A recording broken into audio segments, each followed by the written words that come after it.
अस्सलाम वालेकुम। उम्मीद करता हूँ आप सब लोग खैरियत से होंगे। अभी लास्ट टाइम मैंने एक वीडियो बनाई थी जिसमें इन्फ्लेशन का कंप्लीट पोस्टमार्टम करके आपको बताया था कि लास्ट ईयर क्या इन्फ्लेशन थी और इस साल फिस्कल ईयर 2023-24 के मुताबिक क्या इन्फ्लेशन है और फिस्कल ईयर क्या होता है, ये भी मैंने डिटेल से बता दिया है और उम्मीद करता हूँ आप सबको समझ में भी वो आ गया होगा। अभी अपडेट ये देनी है, एक सीपीआई इन्फ्लेशन होती है जो month of month MOM basis पे मेजर की जाती है। हर मंथ का इन्फ्लेशन रेट निकाला जाता है।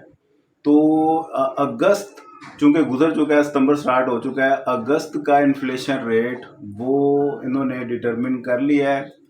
अगस्त 2024 के मुताबिक इन्फ्लेशन रेट 9.7% है। तो तमाम जितने भी सामीन सुनने वाले हैं उन सब के हौसले की दाद देनी पड़ेगी और उन सबको मुबारक हो कि इन्फ्लेशन बिल आखिर सिंगल डिजिट में कन्वर्ट हो ही चुकी है। काफ़ी अर्सा वेट करने के बाद ये सिंगल डिजिट में एंटर हुई है। डबल डिजिट में आपको जैसा कि पता है कि इन्फ्लेशन इकोनॉमी के लिए वैसे नुकसानदेह होती है, सिंगल डिजिट में रहनी चाहिए।